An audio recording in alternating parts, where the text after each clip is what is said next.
Hello guys, నేను మీ క్రాంతి. అందరికీ good morning. అయితే నేనైతే నిన్న చెప్పాను కదా, కోల్కతా నుంచి అయితే మనం డార్జిలింగ్ అయితే వెళ్తున్నామని చెప్పేసి. మనం డార్జిలింగ్ పోవడానికి అయితే మినిమం 600 కిలోమీటర్స్ ఉంది. అంటే ఈ వెస్ట్ బెంగాల్లో కోల్కతా ఒక మూలకు ఉంటే డార్జిలింగ్ అనేది ఇంకొక మూలకు ఉంది. అందుకని చెప్పి ఇంత డిస్టెన్స్ అయితే వస్తుంది. మళ్ళీ ఈ డార్జిలింగ్ అనేది మాత్రం మినిమం యూరోప్ కంట్రీలా ఉంటుందని చెప్పి నేను కూడా యూట్యూబ్లో అందరు అనగానే అయితే విన్నాను. ఇక మనం పోయినాక చూద్దాం ఎట్లుంటుంది అన్నది. అయితే ఇంకో విషయం ఏంటంటే, కలకత్తాని విడిచిపెట్టినందుకైతే చాలా బాధగా అనిపిస్తుంది. ఏంటంటే గిల్టీ ఫీలింగ్ వచ్చింది. ఎందుకంటే ఉన్న ఒకటే రోజు కానీ ఎంత మస్తు అనిపించిందంటే ఫుల్ సాటిస్ఫైడ్. ఎందుకనంటే మేము ఒక జర్నీ చేయబట్టి 6 days అవుతుంది. 6 days నుంచి అయితే ఒక సిటీ గట్టి అయితే మేము తిరిగిందంటే కోల్కతా ఒకటే. మేమేం తిరిగినా కానీ టెంపుల్స్ అవే తిరిగినాం తప్ప సిటీ అయితే మేము తిరగలేదు. నిన్న తిరిగిన సిటీకి అయితే కోల్కతా అసలు వేరే లెవెల్, వేరే లెవెల్. మేము ఇంకా నన్ను అడిగితే సండే రోజు పోయినాం కాబట్టి బచాయించినాం. అదే మండే కానీ సాటర్డే కానీ పోతే మాత్రం కారు ఒక అడుగు కూడా ముంగడికి కూడా పోకపోతుండే. ట్రాఫిక్ సిగ్నల్ చూస్తేనే మాకు నిన్న నైట్ పిచ్చిలేసింది. అదే మార్నింగ్ టైంలో ఎట్లుంటున్నానో ఏమోనో అది అసలు ఇక ఊహించుకుంటే వేరే అయిపోతుండే. ఇప్పుడైతే ప్రజెంట్ వచ్చేసి అయితే మనం నిన్న నైట్ అయితే కోల్కతా దాటి అవుట్స్కట్లో అయితే పడుకొని అక్కడనే రెస్ట్ చేసేసుకొని ఇక మార్నింగ్ ఒక పెట్రోల్ బంకులో ఆగేసి ఫ్రెష్ అప్ అయ్యి ఇక్కడ నుంచి వెళ్ళి స్టార్ట్ చేద్దామని అనుకుంటున్నాం. మనం ఇప్పటి నుంచి వెళ్ళి స్టార్ట్ చేస్తే మినిమం నైట్ 10 కూడా పట్టచ్చు. ఎందుకంటే మనం వండుకోవాలి, తినాలి. కాబట్టి మనం ఇక్కడ నుంచి వెళ్ళి ఎంత త్వరగా బయలుదేరితే అంత త్వరగా అక్కడికి చేరిపోవాలా.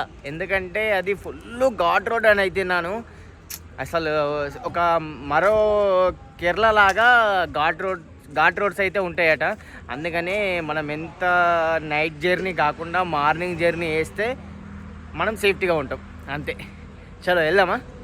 సో ఫ్రెండ్స్, ఇప్పుడైతే మనం డార్జిలింగ్ వెళ్ళే రూట్లోనైతే మనకి ఇస్కాన్ టెంపుల్ అని చెప్పి క్రిస్టియన్ టెంపుల్ చాలా పెద్దదంట. ఇంతకుముందు ఒక అన్న కలిసిండు పెట్రోల్ బంకులో, ఇక్కడికి వెళ్ళండి మంచిగా ఉంటుంది టెంపుల్, బాగా పెద్దగా ఉంటుంది అని చెప్పిండు. అందుకని చెప్పి మనం అటు పోయే దారిని లెఫ్ట్ సైడ్ టర్నింగ్ కొట్టేసాం. ఇగో ఈ జనాలంతా అక్కడికే కావచ్చు, ఇట్లా కుప్పలు పోతుర్రు. ఇక మనం కూడా పోదాం. అసలు టెంపుల్ ఎట్లా ఉంది ఏం కథ అని చెప్పి మీకు చూపిస్తాను వీడియోలో, చూడండి.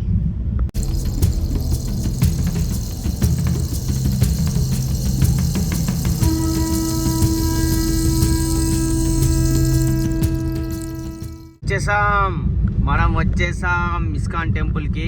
కానీ ఏదో చిన్న ఉంటుంది కావచ్చు అనుకున్నా, కానీ ఇక్కడ నుంచి చూడరు ఎంత పెద్ద ఉంది.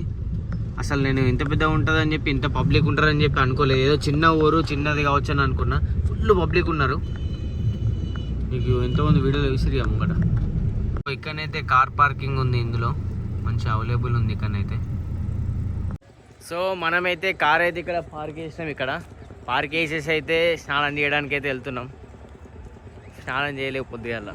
స్నానం చేసి టెంపుల్కి పోయి మంచిగా హరే కృష్ణ హరే రామ అని చెప్పి మంచిగా మొక్కుకొని మీకు టెంపుల్ కూడా ఎలా ఉందో చూపిస్తా.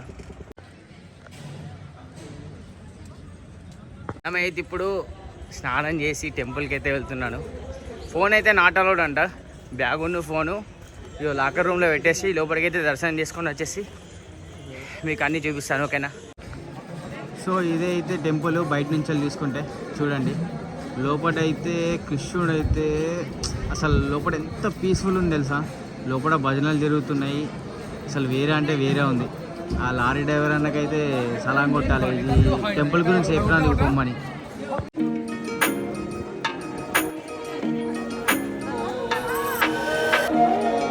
పీస్ ఉంది, పీస్ఫుల్ అంటే పీస్ఫుల్ ఉంది. హరే కృష్ణ కృష్ణ కృష్ణ హరే హరే, హరే రామ్ హరే కృష్ణ.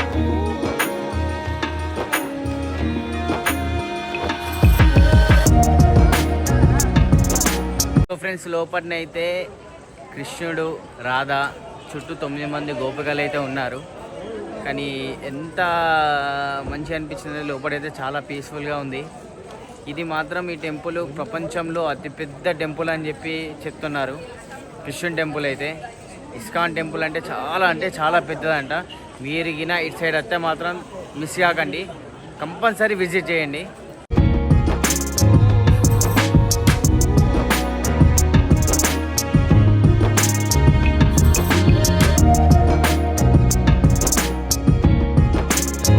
చేయాలనుకుంటే షాపింగ్ కూడా చేయొచ్చు.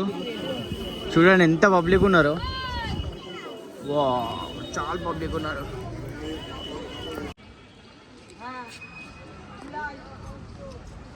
ఇక్కడ చిన్న లేక్ కూడా ఉంది చూడండి, బాగుంది ప్రశాంతంగా. టెంపుల్ వైబ్స్ అంటే ప్రశాంతత ఉంటుంది. అసలు నన్ను అడిగితే టెంపుల్కి అప్పుడప్పుడు వెళ్ళాలి, కొంతమంది పోవాలి.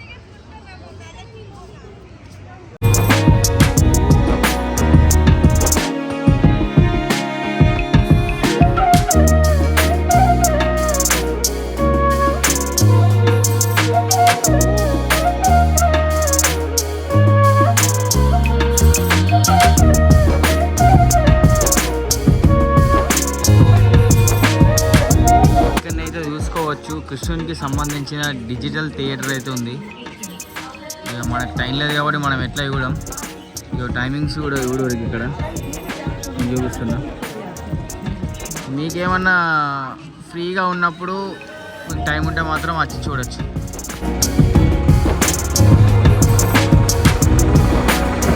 ఈ టెంపుల్ అయితే మన పూరి జగన్నాథ్ టెంపుల్ అయితే మన 4 దిక్కులు ఎటు చూసినా ఎట్లా కనిపిస్తుందో ఇది కూడా సేమ్ అట్లా కనిపిస్తుంది.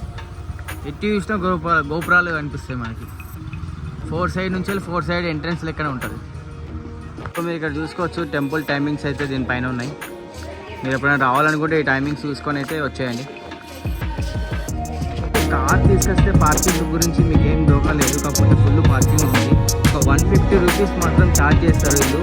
కానీ 1 అవర్ 2 అవర్స్ కాదు, 24 అవర్స్ అయితే ఉండొచ్చు.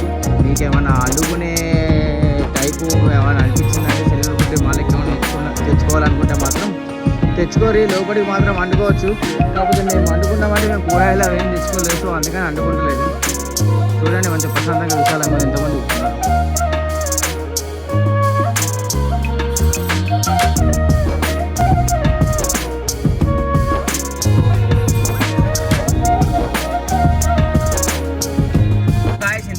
చెప్పినా కదా పార్కింగ్ అయితే 150 రూపీస్ అయితే ఛార్జ్ చేస్తారని చెప్పి. అయితే మనకేం చేసిందంటే మనం ఏం చెప్పినామంటే మనకి అంతసేపు అయితే మేము ఉంటాము, జస్ట్ అట్లా వెళ్ళి దర్శనం చేసుకొని బయటకు వెళ్తాం అనగానే ఇప్పుడైతే మీరు పెట్టుకోరి పొంగని అయితే చూద్దాం ఎంతో కొంత అని అన్నాడు. కానీ రిటర్న్లో కూడా 1 రూపాయి కూడా ఛార్జ్ చేయలేదు మనకైతే.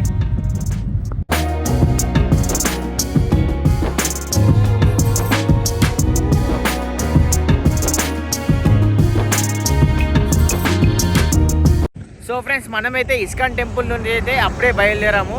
ఇగో మెల్లగా వంట చేసుకొని తిందామని చెప్పి ఇగో ఇలా హైవే మీద కార్ పార్క్ చేసుకొని ఇక్కడ సెటప్ వేసినాం. ఇప్పుడైతే చూడుర్రి, ఇది మన సెటప్. కొంచెం తినేసి మళ్ళీ జర్నీ చాలు చేద్దాం.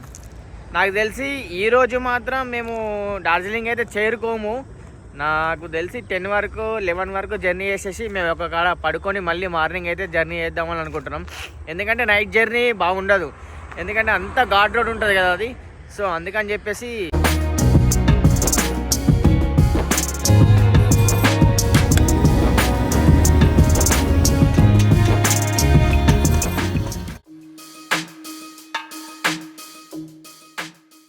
అబ్బా వేడి వేడి అన్నం ఈ లొకేషన్కి.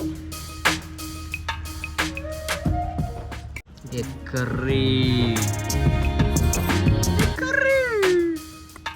ఇగో మధ్యాహ్నమేమో పూజల కోడు గుళ్ళకి, తర్వాతనేమో కౌసేనుడు. అంతే, మన కౌసులేని ముద్ద దిగది. ఇప్పటికీ 5 రోజులు అవుతుంది చికెన్ తినక మటన్ తినక. ఇవాళ ఎగ్గుతోటి సరిపెట్టుకుందాం ఇక. ఇదైతే మనకి డార్జిలింగ్ పోయే రూట్లోనైతే ఈ బ్రిడ్జ్ కూడా అనేది సేమ్ కలకత్తాలో ఔరా బ్రిడ్జ్ ఎలా ఉందో సేమ్ అట్లా అనిపిస్తుంది. ఇగో ఇటు సైడ్ ఉంది, ఇటు సైడ్ ఉంది, కానీ కొంచెం డిఫరెంట్ ఉంది మొత్తం. అరే వారేవా మొత్తం మస్తు కట్టిరు. మరి ఎందుకో ఒక ఔరా బ్రిడ్జ్ని ఒకటే లేపిరు, ఇది కూడా బ్రిడ్జ్ ఎందుకు ఇట్లా చేస్తారు బాబు. సో మనది ఏమైందంటే ఫస్ట్ ఫాస్టాగ్ అయితే మనం తీసుకున్నాం ఫస్ట్ టోల్గేట్ దగ్గర. కాకపోతే వాడు ఏం చేశాడంటే వాడు మోసం చేసిండా మరేంది అర్థమవుతలేదు. కానీ మనకైతే మన ఫాస్టాగ్ అయితే బ్లాక్ అయిపోయింది. మనం చాలా అక్కడ డబల్ రేట్లు పెట్టుకుంటూ వచ్చినాం. ఇక మనతో అవుతలే అని చెప్పి ఈ టోల్గేట్ దగ్గర ఆగి మళ్ళీ ఐసిఐసి బ్యాంక్ తోటి అయితే చేస్తా అని చెప్పి మనోడైతే అంటుండు. మరి అయిందో కాలేదో కూడా తెలియదు ఇప్పటికైతే. మేమైతే ఇట్లా చాలా మనీ కట్టుకుంటూ వస్తున్నాము. మరి ఇప్పుడు కూడా ఏమవుతుంది అన్నది అయితే తెలియదు. పైసలన్నీ టోల్గేట్లకే పోయేటట్టున్నాయి మన పైసలన్నీ. చూడండి పాత అయితే తీసేసి మనకి కొత్త అయితే ఇస్తున్నాడు లోపల స్టిక్కరింగ్.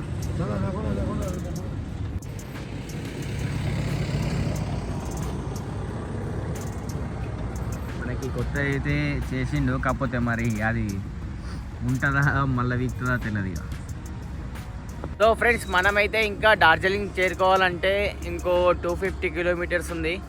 మన కార్ అయితే ఇగో వీళ్ళందరూ ఇక్కడ ఉన్నారు కాబట్టి ధైర్యంగా మన కారు కూడా ఇక్కడనే పార్క్ చేసి సైడ్కి తినేసి ఇందులోనే పడుకొని మళ్ళీ పొద్దుగాల అయితే మనం యథావిధిగా మన జర్నీ కొనసాగిద్దాం. తెలిసి మార్నింగ్ లేచి కొట్టినామంటే మినిమం 12 వరకు అయితే చేరుకుంటాం. ఓకేనా ఫ్రెండ్స్, బాయ్.